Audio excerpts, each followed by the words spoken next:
마태복음 5장 1절에서 12절까지 말씀.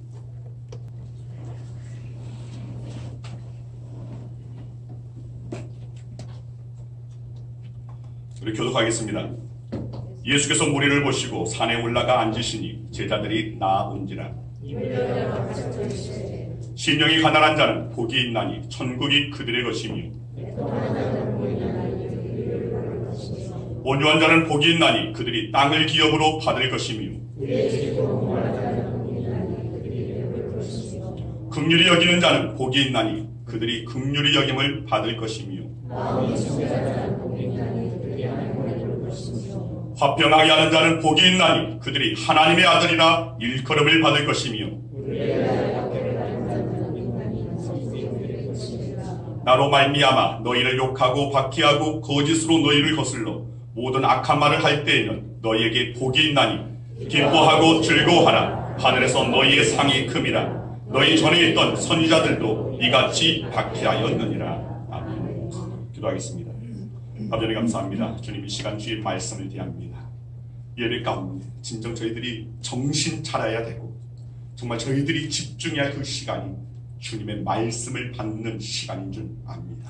주님, 저희들이 말씀을 받고 그 말씀이 가르치는 그 자리에서 그 말씀이 가르치는 그 길을 따라 나아가는 우리 양육회 모든 성도들 되게 하여 주시옵소서. 주님께서 주신 그 말씀이 오늘 저희의 그 삶 가운데 능력이 될 줄 믿습니다. 소망이 될 줄 믿습니다. 주님, 참된 진리에 향한 길이 될 줄 믿습니다. 말씀에 사로잡힐 수 있는 저희 모두 되게 하여 주시옵소서.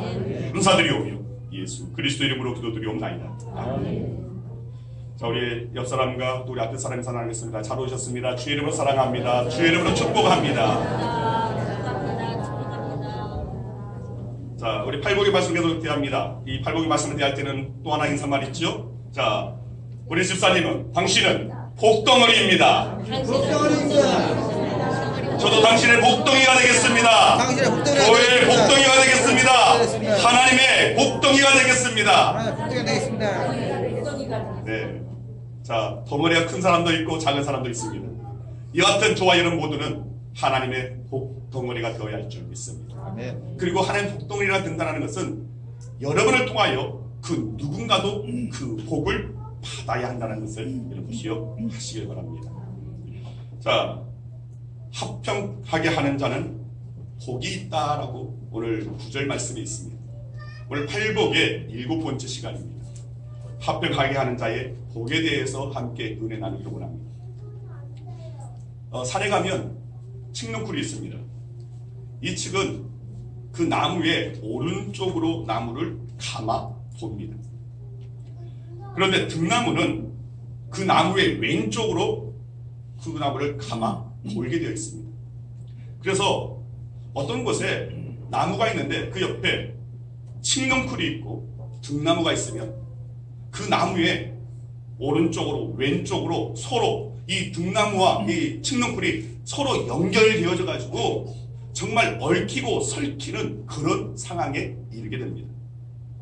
자, 여기서 나오는 한자 단어가 있습니다. 그것이 바로 갈등입니다. 갈등. 자, 여기서 이 갈등의 갈자가 무슨 갈입니까? 예, 칡갈자입니다. 그러면 그 다음에 등자는 무슨 다른지 아시겠습니까? 예, 눈치는 빨라가지고. 칡갈의 등나무 등자입니다. 자, 이 칡과 등나무가 서로 얽히는 것처럼 개인이나 집단 사이에 목표나 이해관계가 서로 달라서 서로 적대시하거나 불화를 일으키는 상태, 그 상태를 갈등이라고 말합니다. 자, 갈등이 우리의 내면에서 일어나면 마음이 상하게 되고 염려와 불안과 두려움이 엄습합니다. 또 갈등이 사람과 사람의 그 관계 속에서 또 집단과 집단의 그 관계 속에서 나타날 때 여러 가지 갈등의 모양이 나타납니다.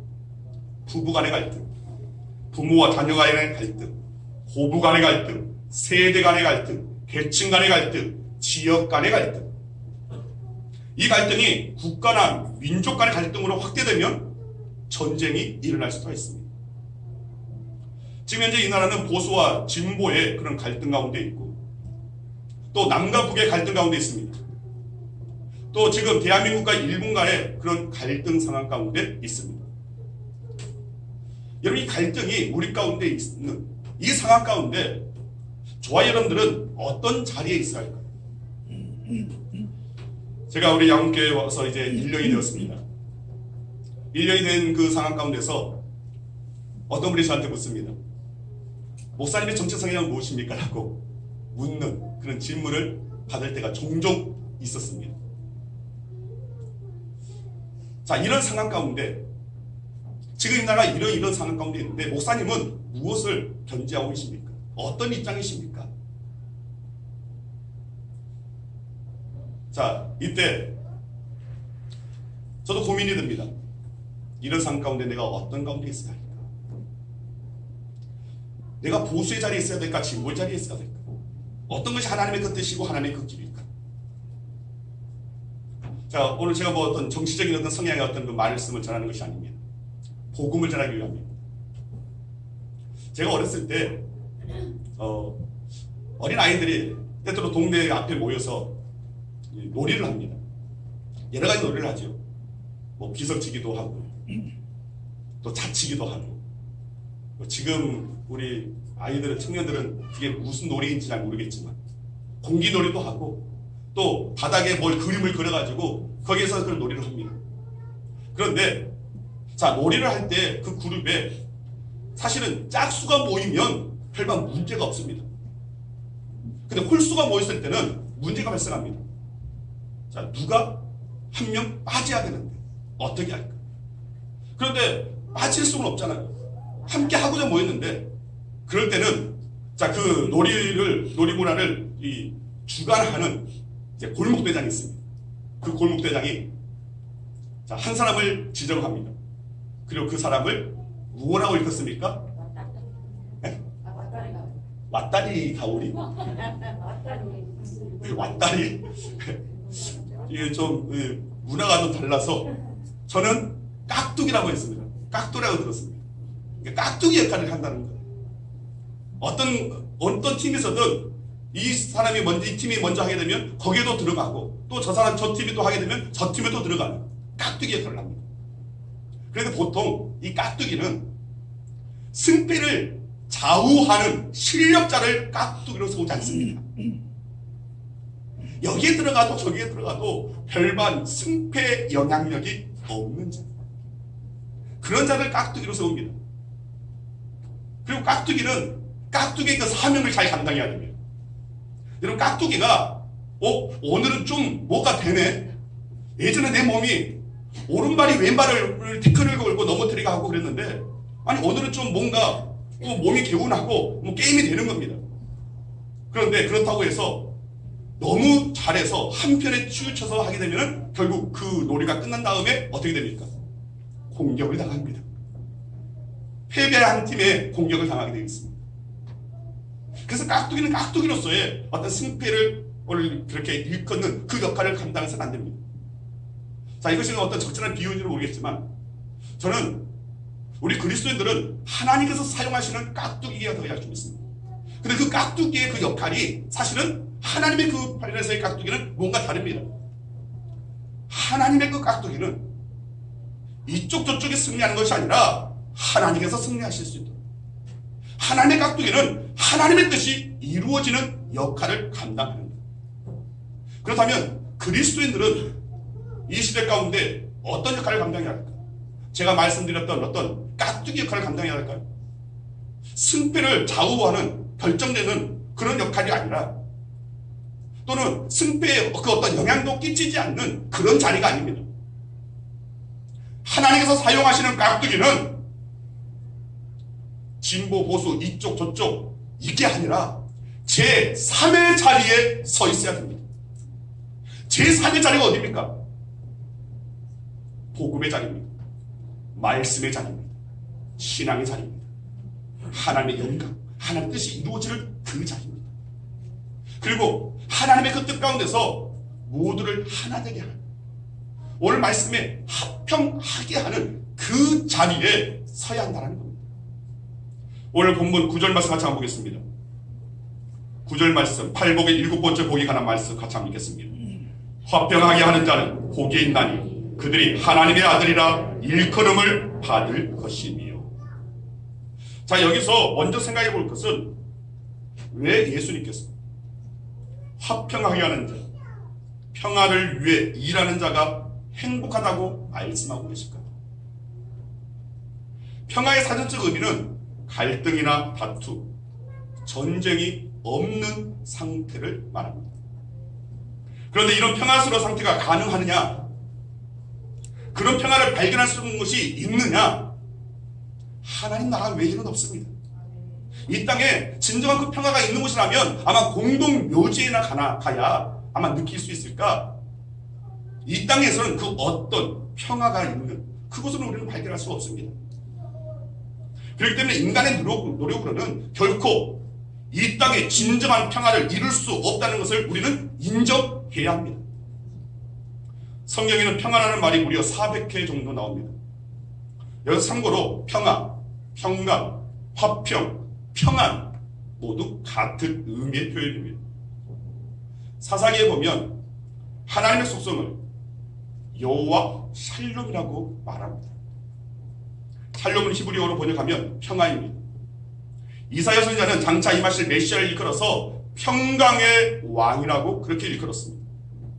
또 신약에서는 헬라어로 에이레네라고 합니다. 자, 로마서 15장 33절 말씀 같이 한번 보겠습니다. 같이 읽습니다. 평강의 하나님께서 너희 모든 사람과 함께 계실지어다. 아멘. 자, 그리고 고린도후서 13장 11절 말씀 같이 봅니다. 마지막으로 말하노니 형제들아 기뻐하라. 온전하게 되며 위로를 받으며 마음을 같이하며 평안할지어다. 또 사랑과 평강의 하나님이 너희와 함께 계시리라. 거룩하게 입맞춤으로 서로 고난하라. 자, 평강의 하나님께서, 사랑과 평강의 하나님이, 또 한 군데 말씀 보죠. 고린도전서 14장 33절 말씀입니다. 같이 읽습니다. 하나님은 무질서의 하나님이 아니시오 오직 화평의 하나님이시니라. 자, 하나님은 화평의 하나님이시다. 하나님은 평화의 왕이시다. 자, 이 말에서 우리는 진정한 평화는 오직 평화의 왕이신 하나님께로부터 올 수 있다는 겁니다. 인간의 어떤 노력이나 인간의 어떤 그 공로에 의해서 나타나는 것이 아닙니다. 진정한 평화는 하나님께서 허락하여 주셨을 때, 진정한 평화는 하나님께서 함께하여 주셨을 때, 하나님께서 내 마음 가운데 찾아왔을 때에 내 마음에 평화가 임할 수 있는 것이고, 하나님께서 우리 가정 가운데 임하시고 하나님께서 다스려졌을 때에 우리의 가정에 평화가 임할 수 있는 겁니다. 하나님께서 이 나라의 민족 가운데 임하셨을 때에 진정 하나님의 그 통치, 하나님의 다스림 가운데 이 나라가 진정 평화로울 수 있다는 말입니다. 그래서 그리스도인이 서야 할 그 자리는 바로 제3의 자리, 하나님께서 역사하여 달라요. 모든 것을 하나님께 내어 맡기고 주님을 의지하며 그 자리에 저와 여러분들은 서야 한다는 겁니다. 여러분, 세상이 주는 평화는 일시적입니다. 그리고 세상이 보여주는 그 평화는 사실은 진정한 평안이 아닙니다. 거짓 평안이고 또 잠시 잠깐의 일시적인 평안입니다. 그러나 하나님이 역사하여 주시는, 하나님께서 함께하여 주시는, 하나님께서 부어주시는 이 평안은 영원한 것입니다. 참된 평안입니다. 이 평안은 환경, 상황, 그 모든 것을 초월하는 것입니다. 즉, 저와 여러분들이 진정 구해야 할 것은 하나님께서 함께하여 주시는 진정한 평안, 하나님께서 이 나라를 다스리시고 이 나라를 통치하여 주시고 하나님께서 우리를 다스려 주시고 우리를 통치하여 주시고 하나님께서 함께하여 주시는 진정한 임마누엘, 이것이 진정한 평안한 겁니다. 빌립보서 4장 7절에서 바울은 이렇게 말했습니다. 같이 한번 보겠습니다. 그리하면 모든 지각에 뛰어난 하나님의 평강이 그리스도 예수 안에서 너희 마음과 생각을 지키시리라. 이런 사도 바울은 비록 차디찬 감옥에 갇혀있는 그 상황 가운데서, 그 가운데서도 그리스도 예수 안에서 주님이 주시는 평안을 맛보고 누렸습니다. 주님께서 함께 하시니까 그가 처한 상황, 그가 어느 곳에 있든지, 어떤 곳에 있든지, 어떤 위협과 어떤 핍박과 어떤 박해 가운데 있든지 그는 평안을 노래했습니다.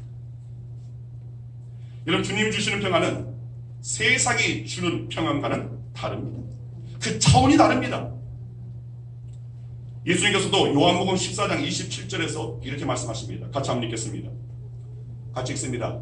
평안을 너희에게 끼치노니 곧 나의 평안을 너희에게 주노라. 내가 너희에게 주는 것은 세상이 주는 것과 같지 아니하니라. 너희는 마음에 근심하지도 말고 두려워하지도 말라. 주님께서 주님의 그 평안을 우리에게 주신다고 했습니다. 근데 주님께서 주시는 그 평안은 다른 평안을 하는 겁니다. 세상이 주는 것과 다르다라고 말씀하고 있습니다. 근데 우리는 때때로 자꾸만 우리가 구할 때 세상이 말하는 그 평안을 우리는 구할 때가 있습니다. 그러나 우리가 제3의 자리, 복음의 자리, 신앙인의 자리, 그리스도인의 그 존재하는 그 자리에서 우리가 구할 것은 세상과 다른 평안을 구할 수 있어야 됩니다. 오늘 우리들이 주님의 말씀을 드리면서 추구해야 할 진정한 평화의 모습은 아무런 문제가 없는 일시적인 평화가 아닙니다. 어떤 상황과 어떤 악조건 가운데서도 결코 흔들림 없는, 요동함이 없는 절대적인 평안입니다. 이 평안을 저와 여러분들은 구해야 되고, 이 평안 가운데 우리는 이 땅 가운데서 그리스도로 살아가야 합니다.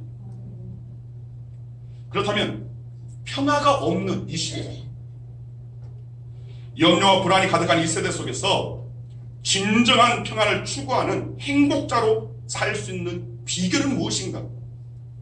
그 비결을 우리는 말씀 가운데 찾아야 되고, 그 말씀 가운데서 우리가 서야 할, 우리 이 땅 가운데서의 정말 그리스도인의 그 삶의 그 견지를 우리는 가질 수 있어야 됩니다. 첫째는 하나님과의 관계가 회복되어야 합니다.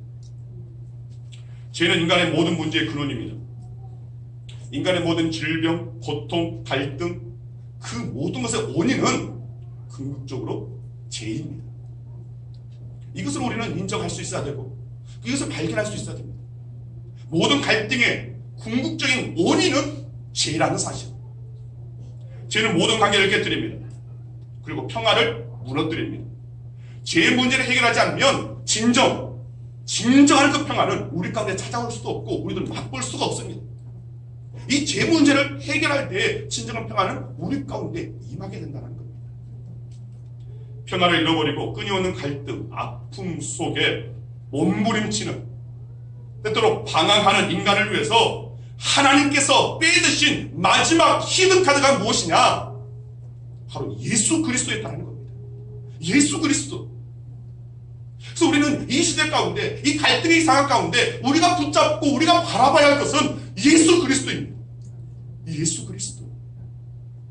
끊임없이 강단에서 우리가 외치할 것은 바로 예수 그리스도이고, 여러분들이 또 들어야 할 말씀은 바로 예수 그리스도이고, 또 말씀을 저희는 발견하고 붙잡아야 할 분은 오직 예수 그리스도인 것입니다. 하나님께서 마지막 히든카드로 내미신 그 카드, 예수 그리스도. 이분을 붙잡고 이분을 모시고 살아갈 때 우리 안에 진정한 평화가 갈 수 있습니다. 즉 예수 그리스도로 말미암아 깨어진, 죄로 말미암아 깨어진 하나님과 나와의 그 관계, 하나님과 이 인류의 그 관계, 이 관계에 진정한 회복을 줄 수 있기 때문에 그렇다는 겁니다. 하나님의 위대한 선언이 있습니다. 요한복음 3장 16절 말씀입니다. 우리 같이 한번 보겠습니다.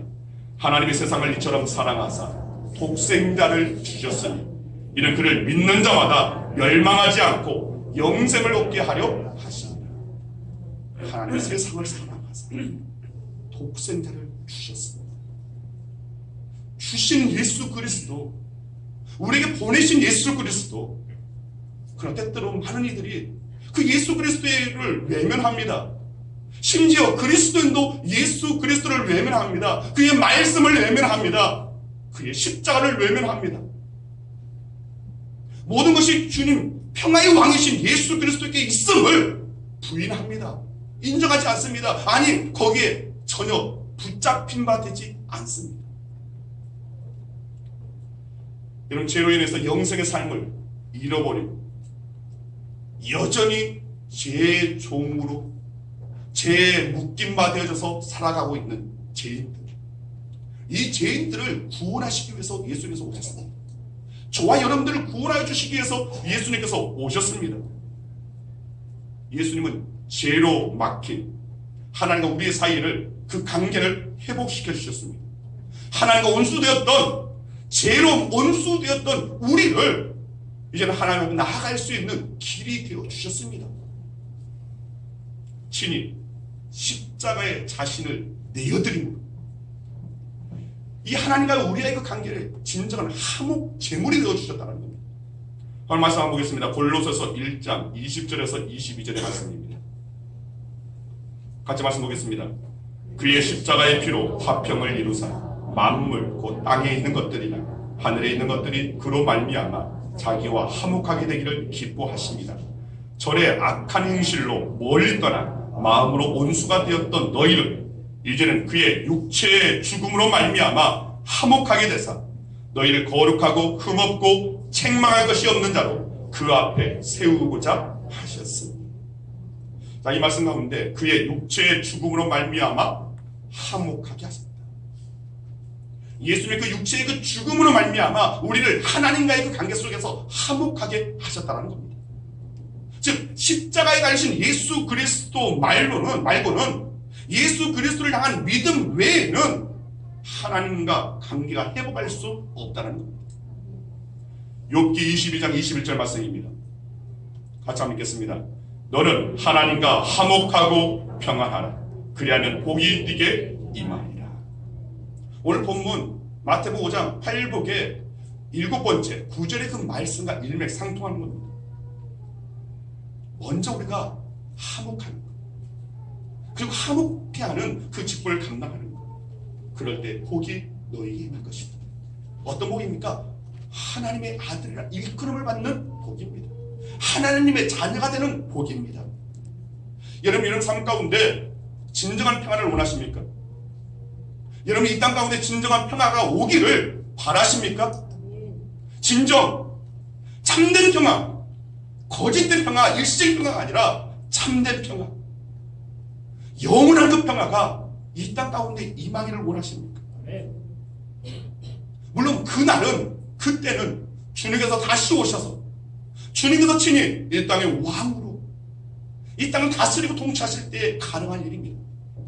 그러나 그때까지 오늘 우리의 삶의 자리, 우리의 삶의 그 바운더리에서 진정한 평화가 오게 하려면 우리의 인생의 핸들을 주님께 맡기는 데 있습니다. 이 나라를 이끄시는 핸들을 주님께 맡김이 있습니다. 열방의 모든 관계 속에서의 조종하시는 우리 하나님께 그 핸들을 맡기는 데 있다는 겁니다. 그래서 그리스도인들은 모든 것을 하나님의 주권을 인정하며 하나님께 내어 맡기는 자가 되어야 한다는 겁니다. 저와 여러분들이 서야 할 자리는 바로 그 자리입니다. 하나님, 이 땅을 주장하여 주시옵소서. 이 땅의 그 갈등을 풀어주시옵소서. 주님, 진보와 보수의 그 갈등을 해결해 주시고 저들이 진정 이 나라를 위한 하나됨을 이루게 하여 주시옵소서. 어떻게 보면 우리는 이 하나됨 불가능할 것으로 보입니다.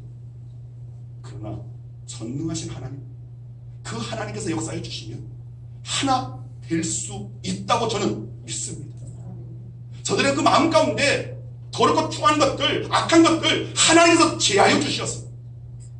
보수도 그렇고 진보도 그렇고 분명히 그 안에는 악이 있습니다. 죄가 있습니다.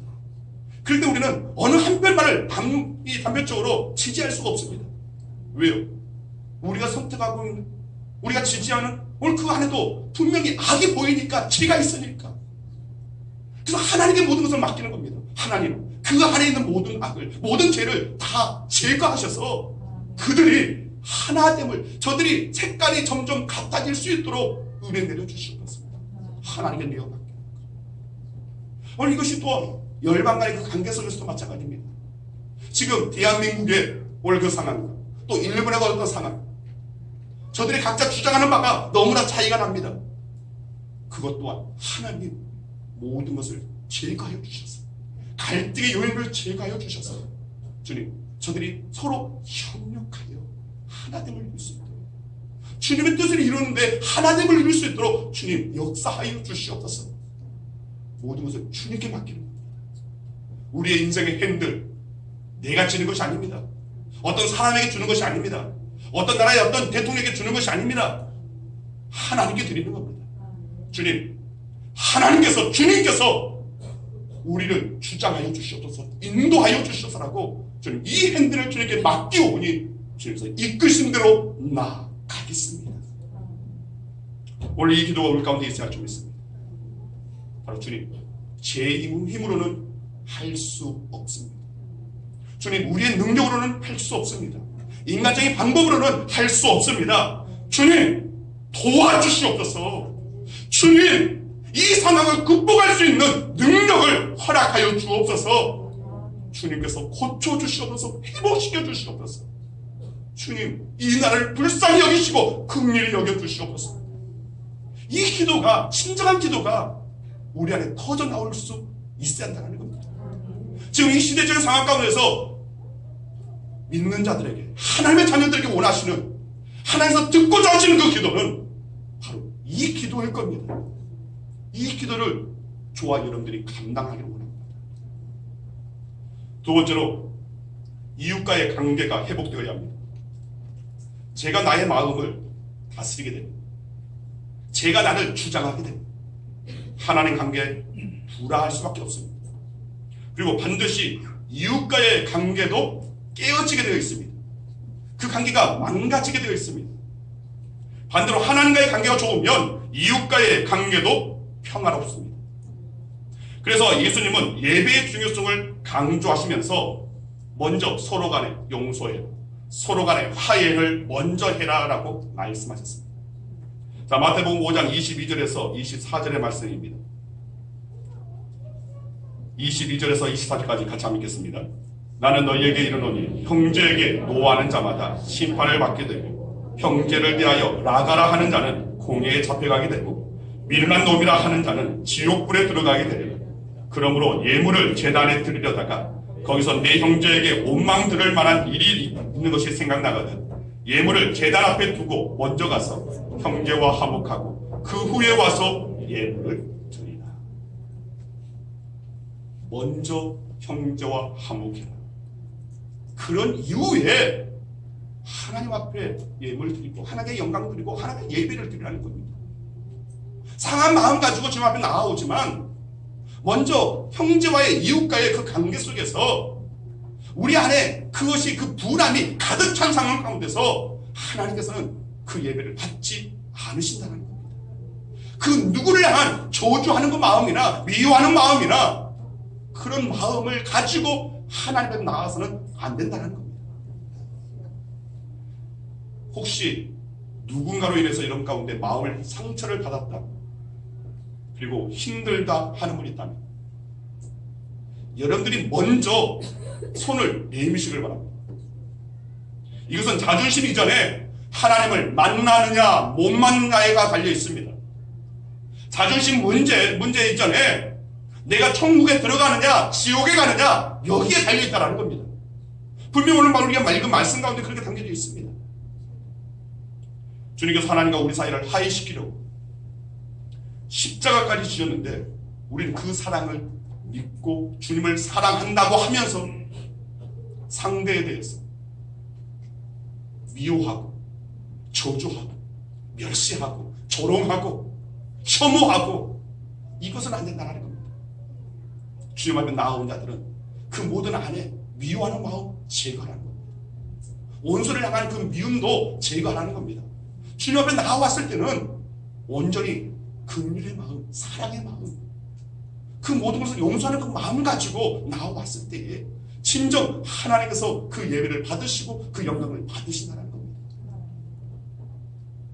합평하는 자에게 주시는 복이 있습니다. 그 복이 무엇입니까? 하나님의 아들이라 일컬음을 받게 된다고 되어 있습니다. 하나님의 아들이 되어진다. 이것은 합평을 위해 일하는 자, 평안을 위해 일하는 자에게 하나님께서 하나님의 자녀로 인정해 주시겠다는 겁니다. 하나님의 자녀가 되면 자, 네 가지 엄청난 복이 있습니다. 이미 여러분들이 알고 있지만 여러분 실제 삶 가운데서 누리지 못하고 있는 그런 복일 수 있습니다. 이 복을 여러분들이 제대로 찾아 누리기만 한다면 진정 하나님의 나라는 여러분의 마음 가운데 임하게 될 것이고, 여러분 가정 가운데 임하게 될 것이고, 교회 안에 임하게 될 것이고, 이 나라 가운데 임하게 될 줄 저는 믿습니다. 먼저는 하나님의 자녀에게는 접근권이 있습니다. 자녀는 필요하면 언제든지 아버지에게 갈 수 있습니다. 제가 문재인 대통령을 만나기 위해서 나아간다면 그냥 만날 수 있습니까? 아닙니다. 먼저는 허가를 받아야 합니다. 청와대에 신청을 하고 이런 이유로 내가 만나야 되니까 좀 만나 주십시오. 거기서 그래 만나야겠구나라고 허락이 떨어지면 그때서야 만날 수가 있습니다. 그러나 하나님의 자녀된 우리는 하나님께 자녀로서 우리는 언제나 나아갈 수 있습니다. 주님을 만날 수 있습니다. 자, 로마서 5장 1절 2절 말씀 같이 보겠습니다. 로마서 5장 1절 2절 같이 읽습니다. 그러므로 우리가 믿음으로 의롭다 하심을 받았으니 우리 주 예수 그리스도로 말미암아 하나님과 합평을 누리자. 또한 그로 말미암아 우리가 믿음으로 서 있는 이 은혜에 들어감을 얻었으니 하나님의 영광을 바라고 즐거워합니다. 하나님의 자녀된 저와 여러분들은 예배를 통해서, 찬송을 통해서, 기도를 통해서 언제든지 살아계신 주님을 만날 수 있습니다. 아니, 주님께서 우리를 만나주십니다. 이것이 바로 우리에게 주어진, 그리스도인에게 주어진 특권 중에 특권이라는 겁니다. 이 접근권, 하나님의 자녀로서 하나님을 만날 수 있는 이 권세가 우리 가운데 있다는 사실, 이를 꼭 기억하시기 바랍니다. 우리가 찾지를 않으니까, 우리가 구하지를 않으니까, 만나고자 하는 그 절실한 마음 가운데 사모하는 마음이 없다 보니까 주님께서 만나주시지 않으신 겁니다. 여러분, 주님을 찾으시길 바랍니다. 주님께 접근할 수 있는, 주님을 찾아갈 수 있는 그 권세가 자녀된 자들에게 주어진다는 겁니다. 두 번째, 자녀에게는 호칭권이 있습니다. 자, 로마서 8장 15절 말씀 같이 한번 읽겠습니다. 너희는 다시 무소하는 종의 영을 받지 아니하고 양자의 영을 받았으므로 우리가 아빠 아버지라고 부르짖느니라. 여러분, 아무나 아버지라고 부를 수 없습니다. 만약에 이웃집에 있는 아이가 저한테 아빠고 부른다면 처음에는 그냥 허허하고 웃고 넘어갈 수 있을 겁니다. 그러나 나중에 그것이 반복되어지면 쟤 뭔가 이상한 애 아니야? 쟤 뭔가 나사가 풀린 애 아니야? 아마 그렇게 볼 겁니다. 우리는 하나님을 향하여서 언제나 자연스럽게 아빠, 아버지라고 할 수 있습니다. 이것이 바로 자녀들에게 주어지는 권세입니다. 주님께서, 하나님께서 예수 그리스도를 영접하는 자, 예수 그리스도를 영접하는 자에게는 하나님의 자녀가 되는 권세를 이미 주셨다고 했습니다. 우리에게는 이 권세가 있습니다. 하나님의 자녀가 되는 권세. 그래서 하나님을 향하여서 아버지여, 아빠, 아버지여라고 부를 수 있는 권세가 우리에게 주어졌다는 겁니다. 세 번째로, 자녀에게는 천국권이 있습니다. 너희에게 주실 것이요, 찾으라 그리하면 찾아낼 것이요, 문을 두드리라 그리하면 너희에게 열릴 것이니. 자, 이 천국권이라는 것은 필요한 것을 구하는 권리를 말합니다. 만약에 옆집 아이가 저한테 나 대학에 가야 되겠으니까 학비를 달라고 말한다면 그놈은 친 노 플러스 미일 겁니다. 아니, 내가 저를 낳은 것도 아니고, 내 아이도 아닌데, 아니 갑자기 내 이웃집에 사는 것 뿐인데 이웃집에서 한 죄로 내가 그 아이의 학비를 줘야 된다고요? 이건 아닙니다. 그러나 제 아이가, 아빠 제가 이번에 학교를 가야겠으니까 학비가 필요해요 한다면 아마 어떻게 해서든 이 아이가, 아니 학비가 필요하다니까 어떻게 해서든 주려고 애쓸 겁니다. 만약에 그것을 주지 못하면 제 가슴을 찢으며 정말 애절하게 눈물을 흘릴 거예요. 이것이 바로 부모의 마음입니다. 그리고 자녀는 당당하게 아버지에게 구할 수 있는 권리가 있는 겁니다. 즉 하나님의 자녀로, 하나님의 아들을 일꾼으로 받을 것이다. 이 말은 우리가 하나님의 자녀로서 하나님께 구할 수 있는, 하나님 제가 이것이 필요합니다. 하나님 제가 이런 상황 가운데 있습니다. 하나님의 은혜가 필요합니다. 하나님의 도우심이 필요합니다. 하나님 나에게 이것을 허락하여 주시옵소서. 이렇게 구할 수 있는 권리가, 권세가 바로 합평하게 하는 자에게 주어지는, 자녀에게 주어지는 권세라는 겁니다. 네 번째로 자녀에게는 상속권이 있습니다. 로마서 8장 17절 말씀 같이 한번 읽겠습니다. 같이 읽습니다. 자녀이면 또한 상속자, 곧 하나님의 상속자이요 그리스도와 함께한 상속자니 우리가 그와 함께 영광을 받기 위하여 고난도 함께 받아야 할 것입니다. 자녀는 부모가 유산을 남기면 받을 권리가 있습니다. 우리는 하나님 나라의 상속자입니다. 하나님께서 예비하신 놀란 그 복, 우리는 받을 수 있는 자격이 주어졌습니다. 하나님의 자녀가 되는 권세 이미 우리 가운데 주셨습니까? 그리고 오늘 팔복의 그 말씀 가운데 7번째 가운데 합평하게 하는 자는 복이 있나니 그들이 하나님의 아들이라 일컬음을 받을 것이요. 우리가 하나님의 아들이라. 아들로서 아버지의 그 모든 것을 상속받을 수 있는 그런 권세가 우리 가운데 있다는 겁니다. 즉 저와 여러분들은 하나님 나라의 상속자라는 사실을 여러분 기억하시길 바랍니다. 이미 우리는 천국을 상속받았습니다.